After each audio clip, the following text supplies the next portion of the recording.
Wellman Belzin, c'est à la mise en onde à l'antenne pour vous présenter cette édition. Marie-André Bélange et Daobouz Figaro. Bonne écoute à toutes et à tous. Vous suivez Infovision, le magazine matinal de Vision 2000. En couverture de cette édition, c'était la panique hier soir à Port-au-Prince après qu'un vol privé à son bord 11 Chinois en provenance de la Chine frappé de plein fouet par le coronavirus a atterri sur le tarmac de l'aéroport international Toussaint Louverture. L'avion identifié au numéro NH666 HD dont la destination finale n'était pas Haïti a pu repartir dans la soirée avant nous appris. Les passagers étaient contraints par les autorités haïtiennes de rester dans l'appareil. Il faut dire que l'avion qui devait se rendre au Japon a visité plusieurs pays en Europe avant d'arriver en République dominicaine où les autorités lui ont refusé l'accès à leur territoire. L'équipage avait dû atterrir à Port-au-Prince pour se ravitailler en carburant selon les informations disponibles. Et on doit avoir dans quelques instants le docteur Patrick Dely, directeur d'épidémiologie, de laboratoire et de recherche pour certaines précisions concernant l'atterrissage hier soir de cet avion en provenance de la Chine qui est frappée de plein fouet, je vous le disais, par le coronavirus. Donc l'avion a dû repartir dans la même soirée.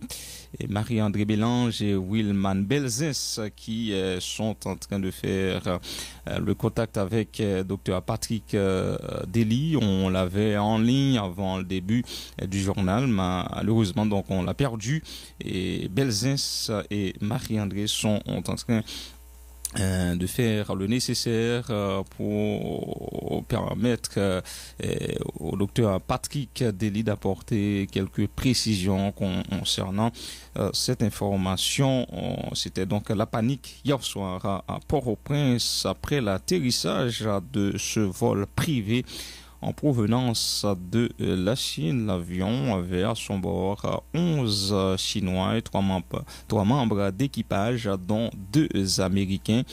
Il a dû repartir dans la soirée. Les passagers étaient contraints par les autorités haïtiennes de rester dans l'appareil.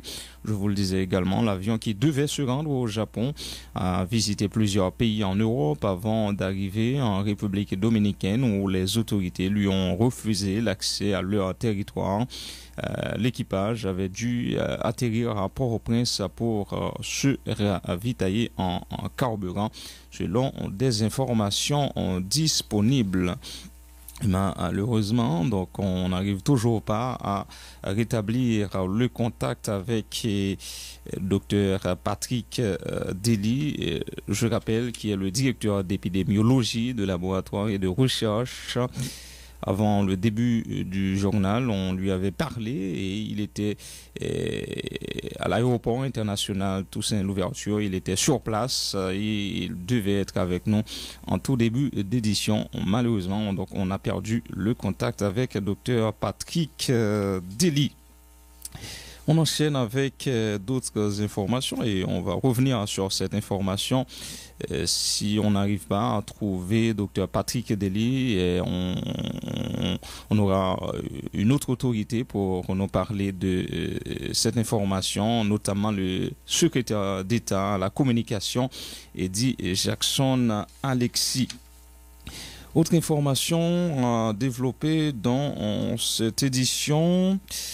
Le Conseil électoral provisoire se prononce sur la plainte déposée il y a 2 semaines par les 9 sénateurs envoyés par le président Jovenel Moïse, le CEP, via une résolution paraphée par les 9 conseillers, a dit ne disposer d'aucune référence légale pour saisir les organes du contentieux électoral et quelques brides de cette résolution adoptée par le Conseil électoral provisoire au fin de savoir si le CEP peut se prononcer sur les demandes susdites des requérants. Il importe de rappeler la nature des organes contentieux et les modalités de leur saisine. Les organes du contentieux procèdent d'une délégation constitutionnelle En effet, suivant les prescrits de l'article 197 de la Constitution, le Conseil électoral permanent le contentieux de toutes les contestations soulevées à l'occasion soit des élections, soit de l'application ou de la violation de la loi électorale, sous réserve de toute poursuite légale à entreprendre contre le ou les coupables par devant les tribunaux compétents. Cette disposition est reprise in fine par l'article 1.1 du décret électoral. Les organes du contentieux électoral sont le bureau du contentieux électoral communal BCEC, le bureau du contentieux électoral départemental BCED et le bureau du contentieux électoral national BCEN. En général, ces organes se prononcent sur des contestations produites dans le cadre des compétitions électorales. Autrement dit, ils sont des organes non permanents, des espèces dont la compétence leur est expressément attribuée. Le BCEC et le BCED statuent en première instance. Le BCEN se prononce définitivement sur l'appel des décisions de première instance. Cependant, le BCEN peut siéger en ses attributions spéciales et en dernier ressort sur saisine du président du CEP dans les cas ci-après limitativement prévus par le décret électoral. Non-présentation de bilan financier de la part soit des partis, soit des groupements politiques bénéficiaires de subventions de l'État, dépassement du plafond des dépenses de campagnes électorales, utilisation frauduleuse de cartes d'accréditation ou de tout autre matériel d'observation électorale, usage de fraude par un candidat pour se faire élire. Les organes contentieux du CEP peuvent-ils examiner les demandes des récurrents? Pour répondre à cette interrogation, il faut déterminer s'il s'agit d'un contentieux lié à une compétition électorale ou d'une espèce d'une autre nature. Considérant que la réponse à cette question demeure la condition nécessaire et indispensable au fin de savoir si l'un des organes du contentieux de première instance, BCEC et BCED, peut être saisi ou si le BCEN, en ses attributions spéciales, peut être directement saisi en dernier ressort à la diligence du président du CEP. Considérant que les requérants déclarent que les pièces justificatives du recours seront déposées au moment de l'audition de l'affaire, préjugeant ainsi la saisine du bureau du contentieux électoral national par le Conseil électoral provisoire, considérant que le CEP est saisi d'un recours portant sur le respect de la durée du mandat électoral des requérants, considérant que la durée d'un mandat électif relève de la Constitution et non du contentieux électoral, considérant qu'il n'y a pas lieu à saisir dès lors les organes du contentieux électoral vu la nature du recours, le Conseil électoral provisoire, après délibération, déclare qu'il ne dispose dans ce cas d'espèce d'aucune référence légale pour saisir les organes du contentieux électoral, instruit la direction exécutive de donner avis de la présente résolution aux intéressés. Voilà donc pour cette résolution adoptée par le Conseil électoral provisoire. Elle est signée par les 9 conseillers: Léopold Berlanger, fils, président; Carlos Hercule, vice-président; Marie-France Joachim, secrétaire général; Frinel Joseph, trésorier; Lucien Jean-Bernard, membre; Marie-Role Michel, membre; Kenson Polinis, membre; Josette Dorcely, membre; et Jean-Simon Saint-Hubert, membre. Et 5 des 9 sénateurs concernés n'ont pas mis du temps pour réagir. Dans une note, Jean-Renel Senatus, Jean-Marie Junior Salomon, Diopi Chérubin, Yurila Tortue Nenel Kassi ainsi que Patrice Dumont saluent la résolution du Conseil qui, à leur avis, reconnaît que la durée de mandat effectif relève de la Constitution. Les déclarations du sénateur Jean-Marie Junior Salomon. Résolution Conseil électoral provisoire, là, c'est une résolution à la Ponce Pilate. Les conseillers électoraux n'ont pas eu le mal courage de dire tout haut la vérité. Ils ont politiquement rôdé autour du pot. Mais cependant, ils ont dit qui côté vérité aillé. Et pour les auditeurs et les auditrices de Vision de Ville, nous avons aimé faire remarquer ça. Qui ça conseiller électoral, ils ont dit, non considérant qui n'a résolution. Considérant que le CEP est saisi d'un recours portant sur le respect de la durée du mandat électoral des requérants. Considérant que la durée de mandat électif relève de la Constitution et non du contentieux électoral. Donc, dans cette résolution, le Conseil électoral provisoire est on ne peut peu plus clair. C'est-à-dire, il dit que problème, ça sont problème qui déjà résoudre. C'est comme qui dirait, eh bien, sénateur, il a poussé une porte qui déjà ouvrie. Donc, il reconnaître que la Constitution, c'est lui-même seul qui fixe durée mandat. Et que dit la Constitution en son article 95, si je ne m'abuse, eh bien, il dit que le sénateur est élu pour 6 ans. Sénateur, en clair, qui partit dans la résolution ça, qui dit que c'est EPA, reconnaître que c'est la Constitution qui pour traiter la question ça, qui partit même en clair. Et... Ma pour reprendre pour auditeur à auditrice Vision 2000. Mais ça, Conseil électoral provisoire dit non considérant yo. Et m'a cité. Considérant que le CEP est saisi d'un recours portant sur le respect de la durée du mandat électoral des requérants. Considérant que la durée de mandat électif relève de la Constitution et non du contentieux électoral. Écoutez, c'est écrit noir sur blanc. Point n'est besoin d'être juriste pour comprendre ces deux phrases. Non, mais est-ce que sénateur, c'est pas une interprétation que nous-mêmes nous fait de résolution ça? Non. Nous pas fait aucune interprétation. C'est ça qu'il faut même pas parler en tant que sénateur de la République seulement. Nous parler en tant que juriste avisé. C'est ça que fait m'dou que cette résolution du Conseil électoral provisoire est basée sur les prescrits de la Constitution haïtienne en vigueur. Maintenant, nous connaissons que dossialité au correctionnel par rapport à la résolution ça qui vient sortir là et quelle est la prochaine étape? T'es gagné un dossier au correctionnel, voyez bien, l'affaire, a été en quelque sorte mise en continuation à la 8e, c'est-à-dire lundi prochain. Eh bien, ce que nous autres, les sénateurs requérants, nous avons fait, eh bien, nous avons sollicité, voyez bien, du tribunal, une remise à la quinzaine, voyez bien, de l'audition de l'affaire, pour des raisons indépendantes de notre volonté, et ma Vision 2000 primeur là, concernant l'action en référé, eh bien, gagné un avant-dire droit qui a été rendu par le juge des référés qui demandait pour que le directeur général de la police, là, avec responsable Simoa, il comparaît personnellement. Donc, avant-dire droit ça, il signifiait au directeur général de la police nationale, il signifiait, voyez bien, au responsable Simoa, et pas oublier que tout ordre manifestement je ne parle pour dire qui ça est dans le référé. Mais écoutez, le juge des référés, c'est lui-même qui connaît pour qu'il ça lui rende avant du droit. Donc, je ne pas gagner pour me questionner ou remettre en question avant du droit, juge des référés, qui est le juge de l'urgence. Le sénateur Jean-Marie Junior Salomon, il répondait aux questions de Jean-Christophe Prophète.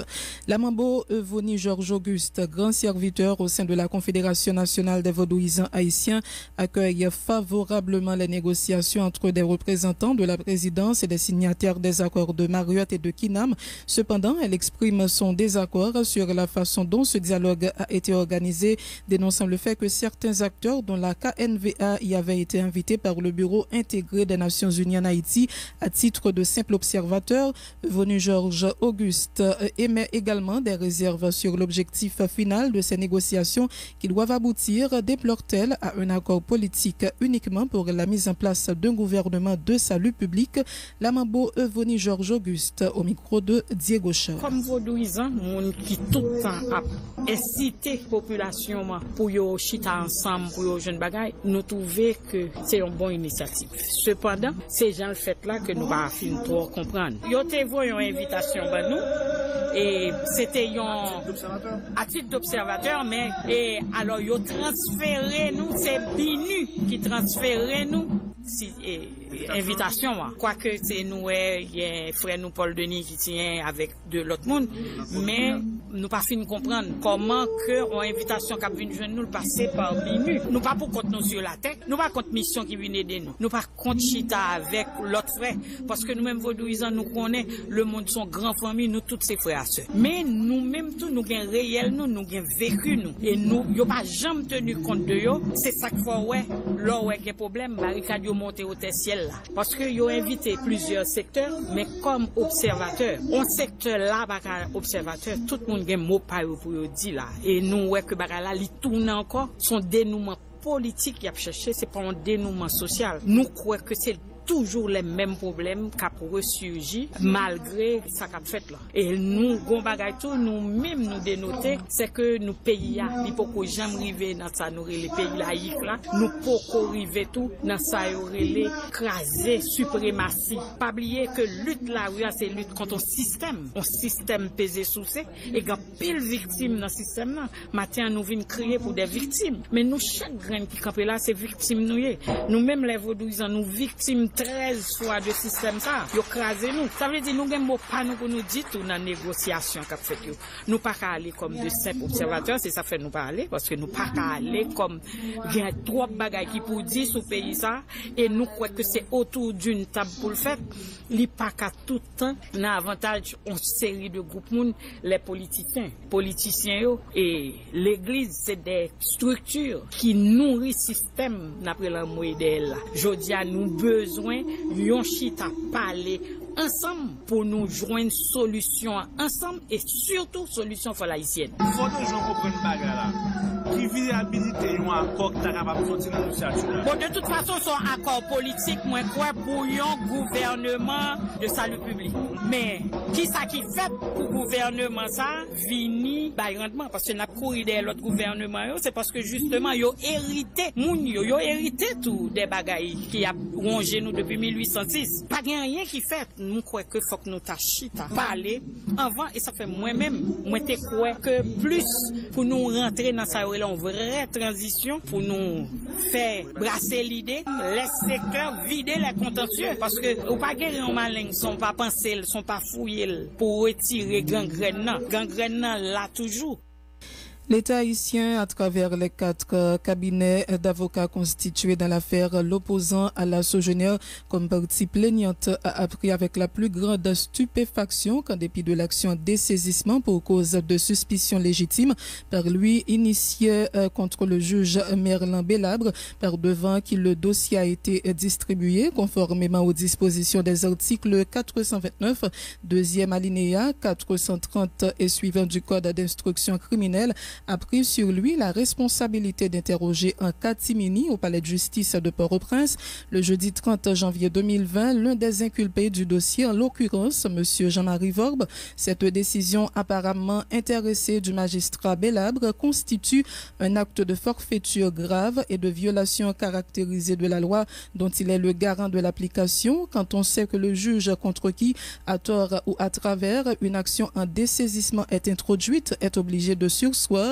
à statuer sur ce dossier et de n'y poser aucun acte d'instruction jusqu'à ce qu'il en soit décidé autrement par la Cour de cassation de la République.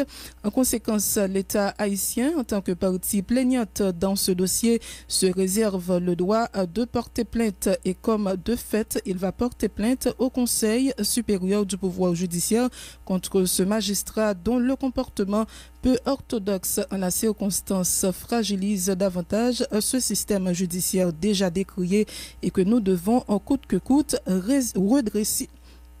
Maître Fritzo Canton n'y va pas à 4 chemins, n'y va pas par 4 chemins pour lui qui dénonce, je cite, des artifices calculés du juge Merlin Bélabre pour faire venir en son cabinet un inculpé qui devait être derrière les barreaux, estime que les actes du magistrat instructeur ont été concoctés et exécutés contre les intérêts de l'État haïtien. Maître Canton persiste et signe que le juge Merlin Bélabre doit surseoir à l'instruction en attendant la décision de la Cour de cassation sur l'action en récusation exercée contre lui pour suspicion grave et légitime. Maître Fritzo Canton avec Marie-Lucie Bonhomme-Aupont. C'est vrai que l'instruction est secrète et les actes judiciaires doivent être accomplis en toute transparence. Je concevrais difficilement que des artifices peuvent être employés pour entendre, pas même par un prévenu, un inculpé. Quelqu'un qui est impliqué dans de si graves affaires, dans de détournements de fonds, dans des escroqueries caractérisées, impliqué de ce marasme de délits et de crimes,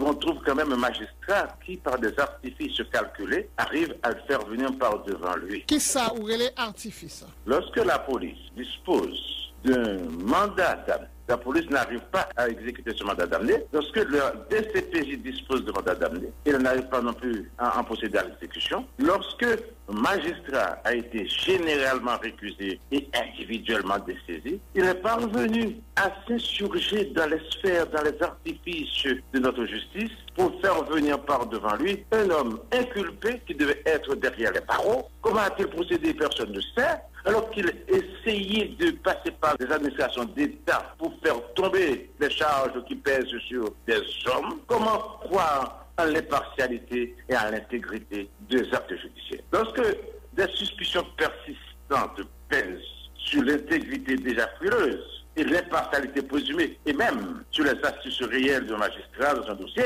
le sens de l'honneur et du devoir impérieux lui offre de choisir comme arme de l'abnégation et de l'abstention. Nous constatons que tous les actes pris ont été accomplis, exécutés, concoctés contre les intérêts de l'État. Je m'imaginerais difficilement que le magistrat puisse prendre sous ses épaules, sur sa responsabilité, de tels actes. Tout se fait dans une sorte de marginalité insidieuse. Les magistrats ont été dessaisis parce que l'État a exprimé ou bien a nourri des suspicions graves et légitimes à l'encontre de ce magistrat. Il appartenait maintenant, ou il appartient encore, à la Cour de cassation de trancher ce différend existant entre l'État haïtien et le magistrat. Le commissaire AI du gouvernement de Port-au-Prince, maître Jacques Lafontaine, qualifie d'illégal et d'arbitraire l'audition de Jean-Marie Vorbe par le juge Merlin Bélabre.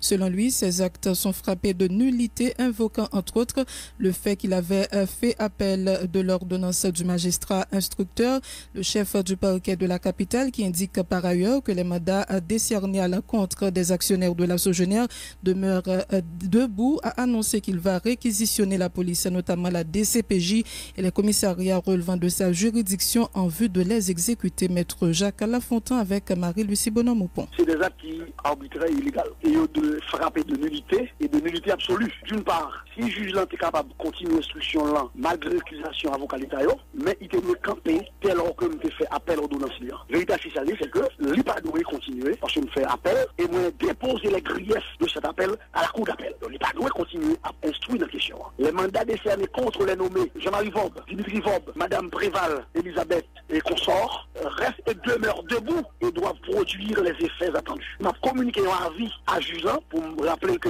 ça a été fait dans le cadre dossier et m'a fait une réquisition à la police nationale, notamment à la DCPJ et à tout commissariat qui est placé dans la juridiction pour nous mettre à l'exécution mandat salaire. N'a placé aux abords du parquet les agents de la police nationale avec mandat en main de procéder à l'arrestation de ces nommés. Donc, nous sommes là. L'un des avocats de la compagnie Sogenière, maître Gerbi Blaise, affirme pour sa part que le juge instructeur Merlin Bélabre peut continuer son instruction, ce malgré la demande de récusation formulée par les avocats de l'État haïtien. Maître Gerbi Blaise souligne également que les mandats lancés par le commissaire du gouvernement AI de Port-au-Prince ne tiennent plus du fait que le dossier est en cours d'instruction au cabinet d'un juge, indiquant que toutes les mesures coercitives relèvent donc du juge instructeur.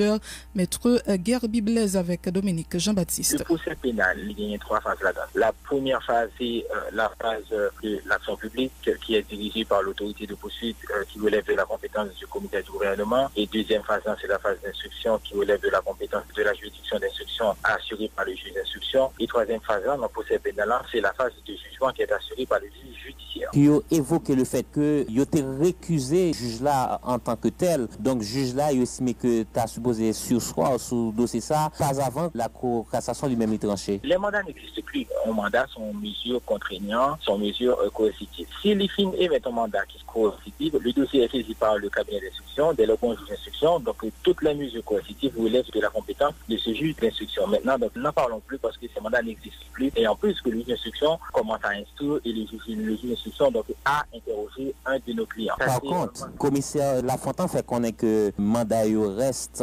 debout, mais quand ta question la Cour de cassation qui pour trancher sous demande en récusation, donc est-ce que juge Bélabre lui-même pas supposé retendre décision de la Cour? Pas du tout. D'abord, le juge d'instruction ne peut pas être récusé. Il est clair qu'on loi sur ça. Le législateur a énoncé à l'article 129 du code d'instruction criminelle que le juge d'instruction peut faire l'objet d'une action en dessaisissement. Il y a une demande effectivement en dessaisissement. La demande a été faite à l'initiative de M. Février, alors que l'article 429 là, code d'instruction criminelle là, dit que toute demande en dessaisissement du juge d'instruction doit être à l'initiative d'une partie, alors que le procès pénal est opposé 3 parties. si parquet n'a pas fait en action en décisement, donc on va recommander et mettre au service de Capel. Est-ce que nous pas peur que clients nous jouent une arrestation du fait que les mandats restent bien et bel debout selon le commissaire du gouvernement Aïe de Port-au-Prince? Au mandat ça a arrêté les clients, c'est aussi que le commissaire donc pour lui donc il pense mettre dans une jungle. Donc si le commissaire pense que c'est dans l'état de droit, je ne sais pas quoi que le commissaire fait. Ouais, ça. Il y a ce qu'on appelle la séparation des fonctions répressives. Lorsque le cabinet d'instruction est saisi, lui, il est décisif. Automatiquement, toutes les mesures coercitives relèvent de la compétence exclusive du juge d'instruction. Non seulement que la loi n'a pas permis de mettre sur le fond demande en décision, parce que c'est un avocat qui a 3 casquettes, casquette de représentation, casquette de consultation et casquette de conseil. Donc il n'est pas opposé. Les où on demande en décision, il va interdire le juge pour bien instruire. Il y a juste dans tout ça, le juge il y a 2 casquettes. Il y a une casquette officier de police judiciaire et chaque loi que lui-même lui rend en ordonnance, il y a une casquette de juridiction. La demande en désaisissement n'interdit pas au juge de poursuivre son instruction. La demande en désaisissement doit être à l'initiative d'une partie opposée que maîtrise par un parti opposé. La loi dit comme ça que l'action publique ne peut pas être interrompue à partir jusque d'une action farfelue. Et la question de mandat, ça n'existe plus. Les propos qu'aurait tenu le comité du gouvernement, ce sont des propos farfelus, ce qu'on appelle la séparation des fonctions répétitives qui interdit le comité du gouvernement pour intervenir dans le cadre de procès, sauf si le juge là lui-même que l'envoyer en ordonnance par les politiques, mais besoin en soit de réquisitoire supplétif ou bien bon ordonnance pour le saisir, le commissaire à la politique a fait moins besoin en réquisitoire définitif également. Maintenant, le chef du dossier, c'est le juge d'instruction. Dès lors que je suis en train des clients, les clients sont libres. Maintenant, les mandats existent. Vous écoutiez Maître Guiambi Blaise, avocat de la compagnie d'électricité privée Sogenaire. Je vous avais annoncé qu'on allait revenir sur cette information concernant l'atterrissage hier soir d'un avion privé ayant à son bord 11 Chinois en provenance de la Chine. La Chine qui est frappée de plein fouet par le coronavirus. Cette information a provoqué une grande panique hier soir chez la population, notamment à Port-au-Prince. Et nous gagnons en ligne un secrétaire d'État à la communication, Eddy Jackson Alexis. Nous pourrons parler avec lui de questions ça. Bonjour, secrétaire d'État. Bonjour, Davos Figaro. Bonjour, tout auditeur et toute auditrice Radio Vision 2000. D'abord, avant moi entrer dans l'information, m'a envie demander et ça passé côté, donc ça fait quelques jours auditeurs pratiquement au pas attendre. Bon, c'est vrai, auditeurs pas attendre, mais dans l'intervalle là, il y a des problèmes de santé, des problèmes très compliqués. Nous sommes obligés de prendre une disponibilité en congé maladie pour résoudre le problème là. Dans l'intervalle, le problème n'a pas qu'on finit de résoudre, mais quand la nation qui gagne 12-13 millions de nager, et pendant congé maladie, pendant convalescence là, moi obligé d'assumer des responsabilités publiques par rapport à la fonction moins gagnée pour nous communiquer la population en temps réel sur ce qui est passé dans le pays, notamment sur menace qui te paraît devant nous pendant la nuit hier pour venir. Nous sommes contents que vous retournez avec nous et nous souhaitons rétablir et totalement et rapidement. Et dis-nous, qui ça est gouvernement capable de dire à la population sous avion ça qui est arrivé hier soir dans l'aéroport international Toussaint Louverture qui était gagné des Chinois là-dedans et qui était sorti directement la Chine et la Chine nous connaît qui a fait face avec le coronavirus là.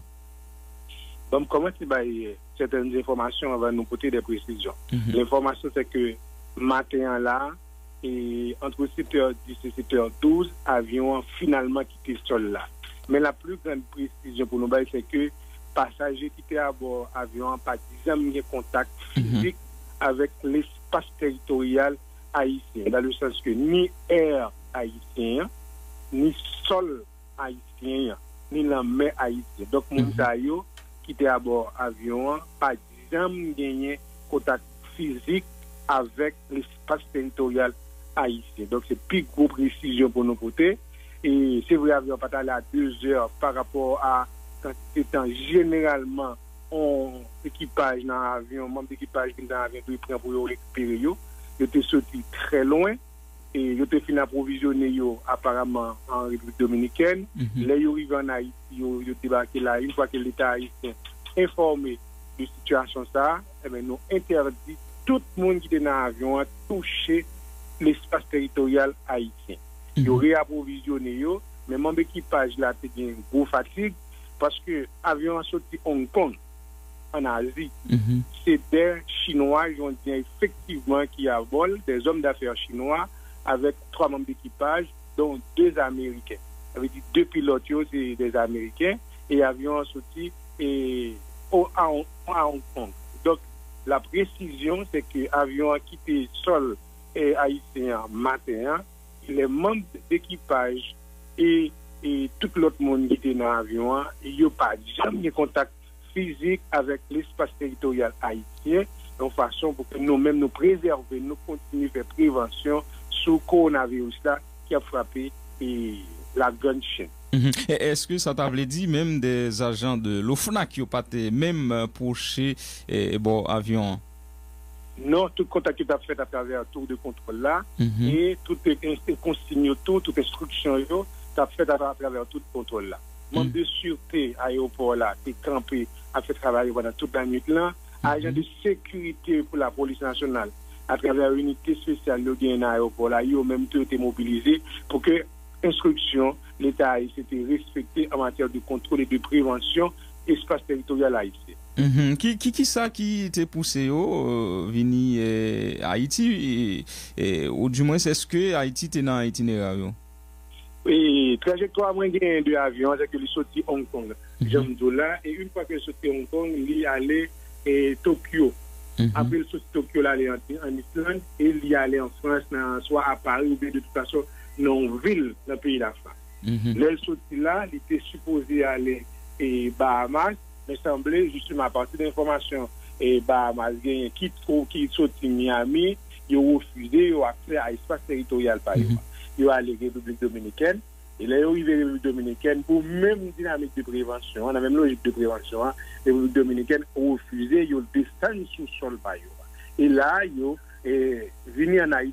Donc nous-mêmes, tout justement, nous prenons les mêmes dispositions relatives à la protection de notre population pour que nous ne pas qu'à dire qu'ils sont malades parce que nous ne pas arriver à un contrôle physique avec eux.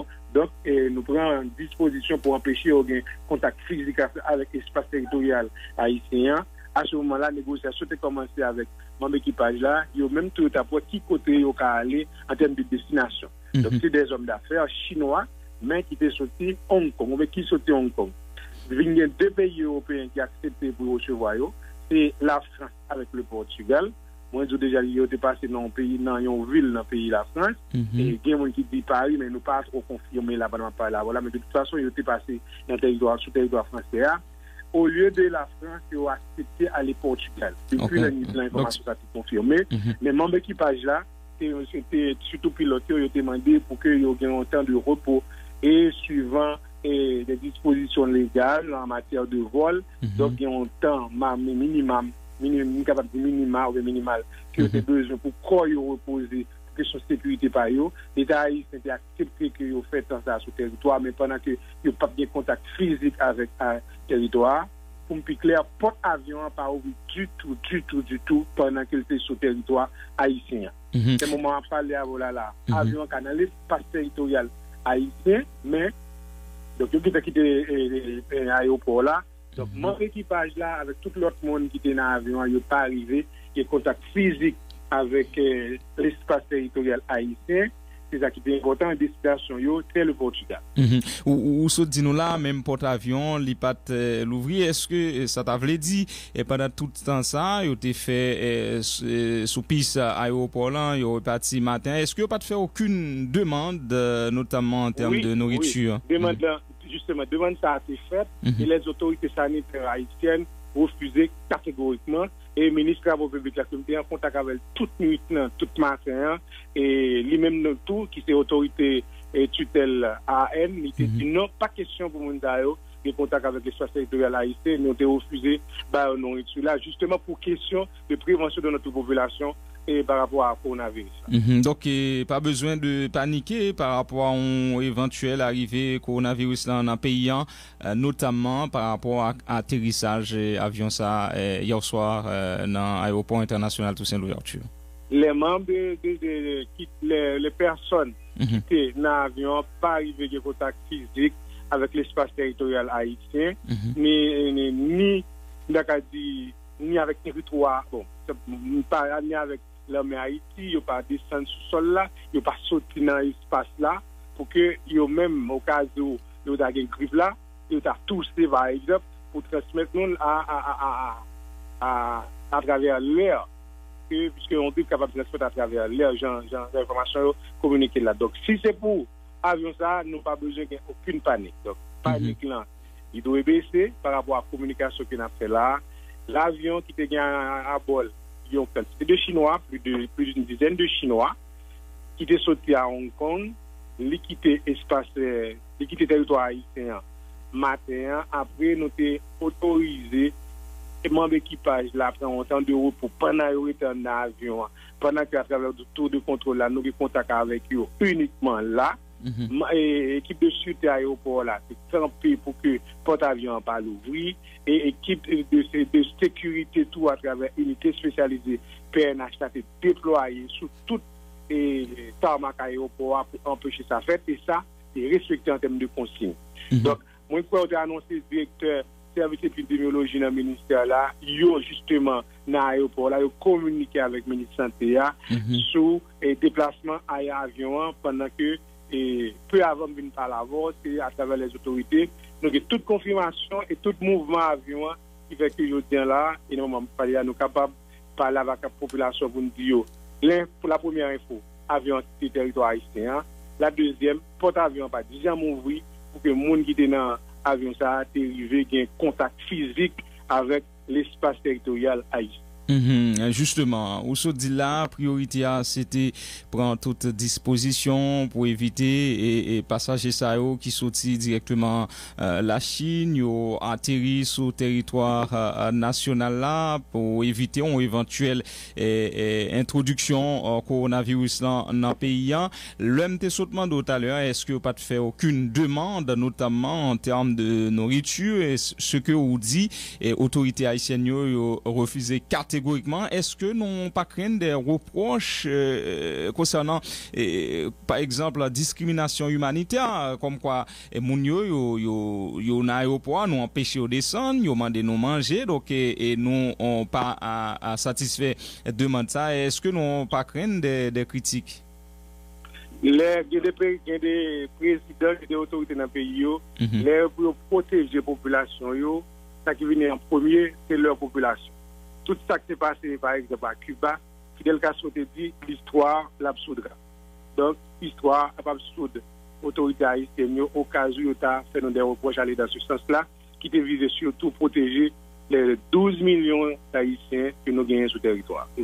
Merci, Eddie Jackson Alexis. Merci beaucoup. Voilà, bonne journée. Eddie Jackson Alexis, secrétaire d'État à la communication, lui-même, qui tape nous en précision et quelques informations tout concernant arrivée avion ça l'aéroport tout c'est l'ouverture hier soir. Donc c'est finalement matin aux environs de 7 heures avion réussi repartir et quitter aéroport là. Donc contrairement à information nous t'es dans un premier temps qui t'est parlé de hier soir. Donc c'est finalement avion quitté territoire national là aux environs de 7 heures. D'après ça, secrétaire d'État communication Eddie Jackson Alexis qui fait nous connaît aucun passager ça donc pas descendre avion et pas de aucun contact qui te prend avec eux, que ce soit par et les agents de l'OFNAC et nous ont demandé si membres d'équipage aussi n'ont pas fait demande, donc notamment en termes de nourriture, et donc Eddie Jackson Alexis il fait qu'on est autorité haïtienne yo été refusé et catégoriquement le temps d'observer la première pause dans cette édition. Merci d'écouter Vision 2000, la suite du journal. Des funérailles symboliques ont été chantées hier à travers des cérémonies organisées par l'église catholique et le secteur vaudou en mémoire des victimes des différents massacres perpétrés dans plusieurs quartiers défavorisés du pays de 2018 à 2019. Cette activité organisée dans les jardins de Radio Kiskeya par le Réseau national de défense des droits humains et l'organisation féminine Solidarité Femmes haïtiennes était suivie d'une marche pacifique toujours en mémoire des victimes.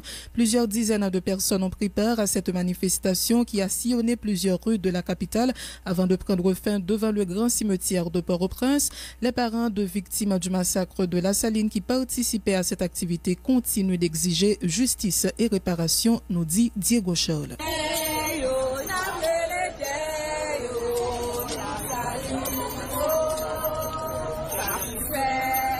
Parti de la rue Villemenée pour aboutir devant le cimetière de Port-au-Prince, cette marche pacifique se voulait un devoir de mémoire selon les initiateurs. Marie-Rosie Auguste du Sénat du RNDDH et Sabine Lamont de la SOFA dénoncent la violation du droit de ces personnes de bénéficier d'obsèques décentes. Pas oublier que c'est des massacres, c'est des gens qui ont raché, qui boulaient, qui n'ont pas de possibilité pour gagner un tombe. Famille pas capable de faire enterrement pour eux. SOFA mettait avec RNDDH pour d'abord pour chanter enterrement moun sa yo, pour aller en paix. Nous pas d'accord que chaîne humanité a cassé en dedans société.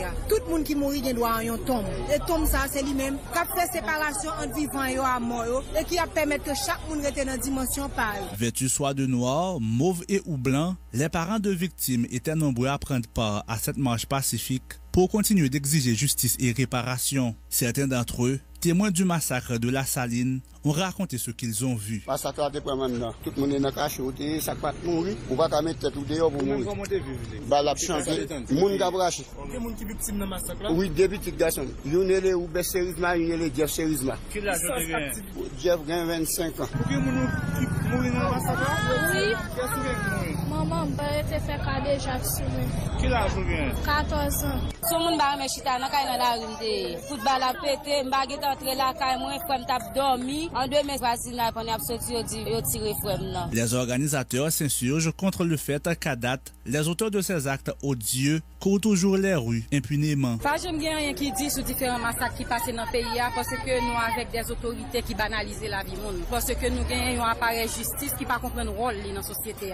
Pas j'aime bien rien qui dit parce que nous pas gagner des juges qui gagnent autorité qui capable prendre des décisions courageuses. Les manifestants ont sillonné plusieurs rues de la capitale. À différents carrefours, ils se sont arrêtés pour saluer la mémoire des victimes et critiquer l'indifférence des autorités concernées. Ils ont également dénoncé la situation sécuritaire actuelle du pays, principalement à l'entrée sud de la capitale. Matissan, Grand Ravine, Cité l'Éternel, Village des Dieux, nous pas qu'à compter combien petites terres, bandits légaux ont mangé, à complicité l'État. Si moun qui va chercher plein restrictions, parents, cap mener petit à l'école, Matissan, tourner you kal foul en moi, bifo marché yo presque fermé. Si tellement machin yo pas qu'à sortir pour le défendre dégoudé pour petit yo pas mourir grand coup. Sur tout le parcours, des scènes théâtrales ont été exécutées par des comédiennes de la compagnie de théâtre 4 Chemins qui rappelaient les funérailles du fondateur de la nation, l'empereur Jean-Jacques Dessalines, par défilé La Folle. Diego Charles, Vision 2000. Merci Diego Charles. Comme annoncé, la Fédération des barreaux d'Haïti a procédé hier à la présentation des résultats de l'étude menée sur l'enseignement du droit en Haïti. La cérémonie s'est déroulée en présence du ministre démissionnaire de la Justice, d'anciens bâtonniers et des membres de la Bazoche. Suivez. Il ne fait l'ombre d'un doute que les écoles qui enseignent le droit pullulent dans le pays depuis un certain temps d'une part. D'autre part, on assiste à une décrépitude du métier. D'ailleurs, les résultats découlant des examens d'entrée au barreau de Port-au-Prince peuvent en témoigner.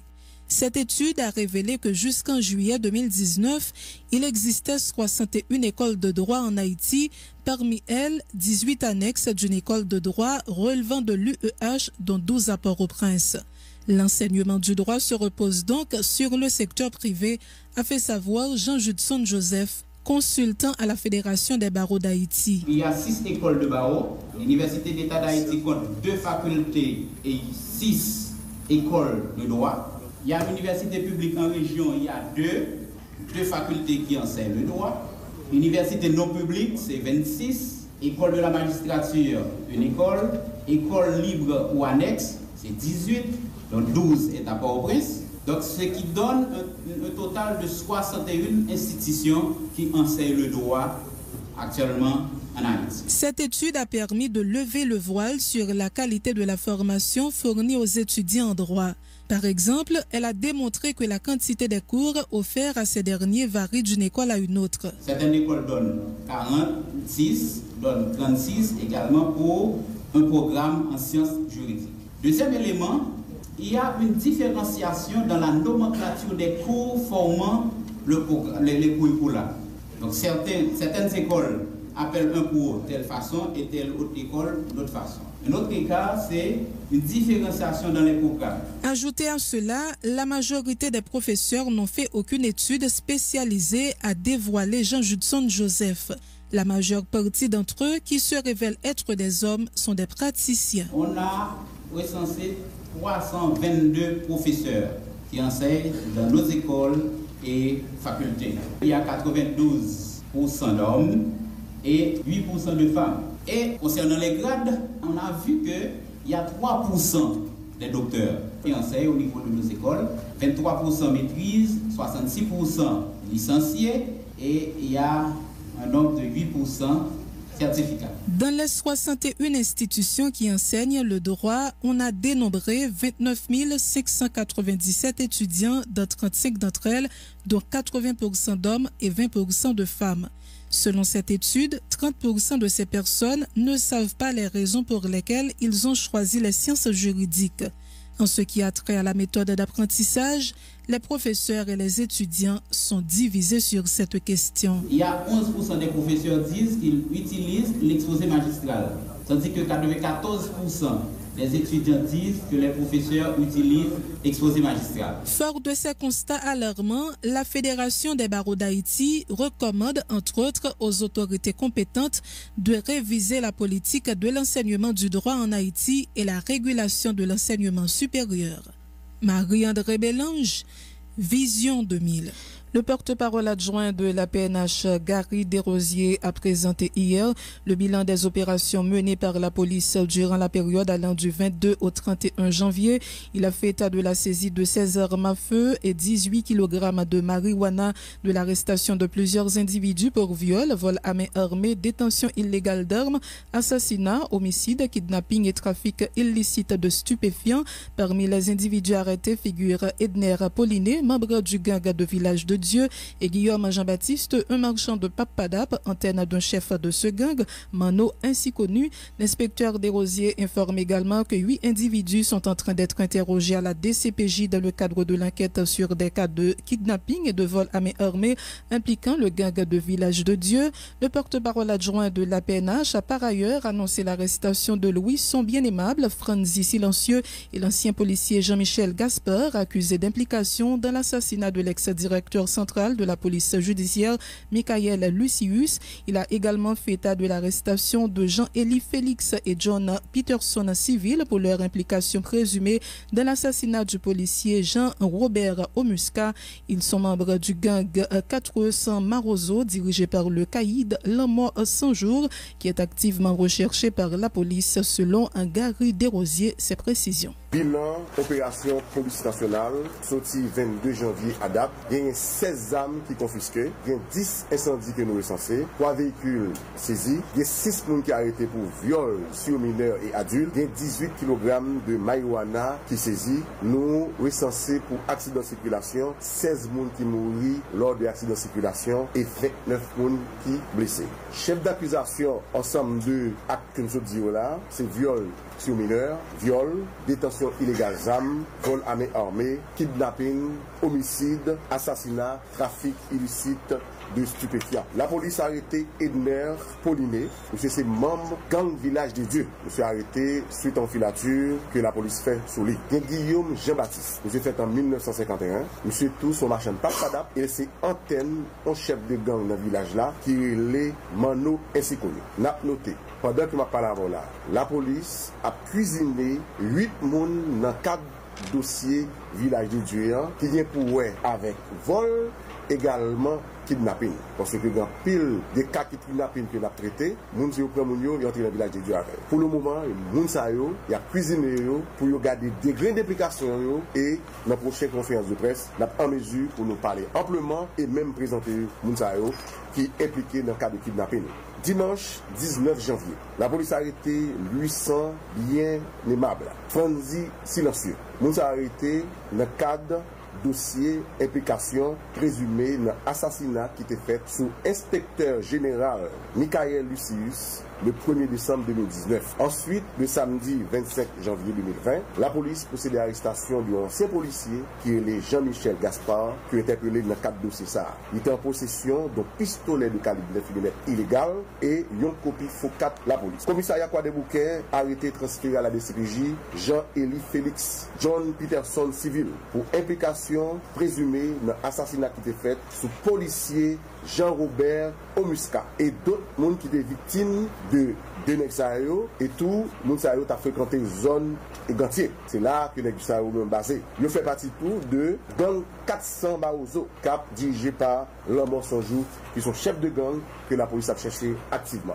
Vendredi 24 janvier 2020, la police a arrêté Emmanuel Jean qui continue les Pouchons pour implication présumée dans homicide qui était fait sous juge de paix Antoine Lucius le 7 janvier 2020. Il était en possession de téléphone portable magistrat. Également, commissariat à tout transféré de l'autre monde qui c'est Franck Allé, Smith Richemont, dans le cadre de dossier ça. N'a noté Franck Allé, lui-même, c'est lui qui était transporté juge de paix lors de assassinat. Gagne tout Délodie Corguelan, qui continue le Bélo, qui est interpellé pour implication présumée dans l'assassinat qui était fait sous policier Rubens Julien, qui continue le Évergent dans la nuit du 12 janvier 2020, boulevard Jean-Jacques Dessalines. Également, Rubens Similien, lui, interpellé pour implication présumée dans l'homicide qui était fait sous Rudy Germain Adelma 55. Dans le cadre de viol sur mineur, n'a cité non Mounsayo qui amusé à violer des mineurs. Jean-Gabriel alias Marcus qui gagne 40 ans, qui violait un mineur de 12 ans. Serge Giraudier alias Christopher qui gagne 20 ans, qui violait un mineur de 16 ans. Johnny Boanelus qui gagne 41 ans, qui violait un mineur de 15 ans. Et Loman Orleus, 32 ans, qui violait un mineur de 13 ans. La police procède à l'arrestation de Max Olivier Conny. Il est arrêté le 27 janvier 2020, Delma 33. Le reproché monsieur pour vol des véhicules, faux en écriture de banque et de commerce, usage de faux, escroquerie, association de malfaiteurs. Il y a plusieurs monde qui sont victimes de Max Olivier Conny. 14 victimes et 3 entreprises de la place. Monsieur déjà soutiré de Mounsayo et de entreprises 22 200 $ américains et 8 487 400 gouttes. Mode opératoire, monsieur. Il créait des fonds de compte Facebook. Il créait tout entreprise fictive. Il utilisait fausse identité. Il utilisait tout faux documents administratifs, faux chèques et un ensemble de sauts qu'il faut que l'utiliser. Gagne tout Nobert Lacombe qui est interpellé pour détention illégale d'armes. Emmanuel Luissan Mono qui est interpellé pour agression à main armée. Le porte-parole adjoint de la PNH qui est également revenu sur la tentative d'évasion mardi dernier au pénitencier national. Il a présenté plusieurs matériels confisqués dans les cellules des prisonniers lors de la fouille réalisée à la faveur de cette mutinerie, citant entre autres 2 pistolets de calibre 9 mm, un revolver de calibre 38, 6 machettes, 37 couteaux, 124 pics, 24 téléphones portables, 33 cartes SIM, 101 petits paquets de marijuana et de nombreuses fiche de transfert d'argent. L'inspecteur Gary Desrosiers annonce la poursuite de l'enquête afin de fixer les responsabilités dans le cadre de cette tentative d'évasion. Nous l'écoutons à nouveau. Situation pendant le week-end au niveau de la prison civile de Port-au-Prince, si devant le pénitencier national, côté que tu as une tentative d'évasion, tu as gagné un prisonnier qui était allé, des armes sur un policier. Heureusement, le policier n'est pas victime. Automatiquement, la police au commandement est venu au courant, il est dépêché et une équipe d'unité spécialisée PNH là pour que il est allé et prend contrôle extérieur du bâtiment. On a noté que gagné 2 pistolets de calibre 9 mm. Il y a un revolver de calibre 38, 24 téléphones, ensemble matériel que nous avons gardé là justement. C'est du matériel que nous prenons en prison, dans cellule prisonnière. Gagné 33 cartes SIM, 101 petits paquets marijuana, un gros paquet marijuana, 124 pics, 37 couteaux, 5 manchettes et puis une quantité de fiches de transfert qui arrivaient joindre prisonniers en prison. Pour le moment, enquête n'a pas approfondie au niveau de la police judiciaire pour que nous enquêtions, pour nous connaître exactement qui ça à la base de tentative d'évasion, hein. Également tout pour probablement interpréter des gens qui justement ont une responsabilité dans ça. Parole, non matériel nous présenter dans la prison, nous avons bouteille qui ont équipement sur domino, ça oui. C'est deux bagages qui arrivent confectionnés et ils ont introduit dans le pays. Ça c'est la vérité. Ils ont travaillé et puis regardez peut-être niveau. Ça veut dire ça a demandé justement pour qu'on comment que type de matériel ça va rentrer et puis pour être capable de garder à qui ça va faire. Nous crois que responsable prison apporte attention très soutenue dans le cadre de ces salles. Est-ce que selon vous, ça va aboutir? T'as fait un pile temps, pas un fruit systématique dans la prison. Je vais expliquer qu'il y a un hôtel de matériel interdit dans la prison. Et puis deuxième question, on va parler de fiches de transfert. Est-ce qu'on a précisé dans qui mesure de transfert fiche sortie? Il faut nous garder justement de citer l'entreprise là, mais c'est deux maisons qui sont connues. Et ça fait que nous boîte là, mais nous parler justement étaler le main, gagner plusieurs transferts qu'il y a donc dans pile, mais nous parler citer l'entreprise là. Mais c'est le transfert qui rejoint les prisonniers et j'en ai dit là. Il a enquêté, je connais exactement comment que ça va faire entrer parce que en quantité ça lit justement attire attention responsable pour enquêter. À savoir ensemble de matériel qu'on ou parler de fouilles. Généralement fouille l'entrée dans mouvement de détention. Au niveau centre de détention, il a toujours pour faire des fouilles et ceci à n'importe quelle heure. Si effectivement les fouilles fait, n'a pas éviter justement pour plus et matériel qui est interdit entrer en prison. Mais généralement, toute prison à travers le monde, et prisonniers ont toujours fait tout moyen pour que des bails jeunes. Il y a un ensemble d'avis de recherche que la police mettait dehors concernant des chefs de gang que la population connaît. Mais la population appuie dans ce sens. Il y a un Audma, base Savien, il reproché monsieur pour assassinat, enlèvement, vol de véhicules, détournement de camions de marchandises. Il y a un Joseph Wilson alias L'Amour sans joue. C'est lui qui a fait actualité sur toute zone entière. Il y a un petit sourite, ainsi connu, chef de gang. Innocent Vitellhomme, assassinat, tentative d'assassinat. Benjamin Wilkinson, Chérisier Jimmy. Joseph Sévère, chef de gang, 17 €. Alexis, il y a les Serge Renel, et il y a les Serge Junior, mais sinon, c'est T Junior. S'il a appelé, ainsi connu, Gravine, Mano, ainsi connu, Village de Dieu, Micanor, Waf Jérémy, également Bougoy, ainsi connu, et puis Ronald, ainsi connu. À ces marques, les organisations sociopolitiques proches du pouvoir se félicitent des dernières déclarations du président Jovenel Moïse au sujet de l'insécurité, soulignant la nécessité pour que ceux qui sont de mèche avec les gangs armés répondent par devant la justice en ligne. Guiliano, c'est facile. Organisation Capco et régime en place là dans la région, bien accueilli démarche président républicain Jovenel Moïse qui menaçait hauteur intellectuelle, phénomène d'insécurité, d'après ça dit, Cap Simaïdei, de mi population haïtienne. C'est instant Cap alimenté Bandi Améo doit répondre d'actions devant la justice d'après dirigeants militaires engagés pour sauver paysans Latibonite, Massopla, Kikoué, faut policiers, citoyens paisibles, Timachan, Maléria Palerez, suspendent victimes des actes bandits en complicité avec gros palto bel cravate. Max Diali Lapo, l'une à la tête Massoplayo, profiter annoncer projet au gain en appui avec la présidence du vice-délégation c'est Mac gagné pour Genio, pas prendre route, cap mener dans prison, ou sinon en bataille. Avec l'opinion ça, c'est ça que fait, nous entamer un processus ensemble avec le président pour dire nous allons aider une protection d'activité sociale, qui est là-dedans, centre de formation professionnelle, dans la ville de Mac. Nous allons installer 400 villes de Mac.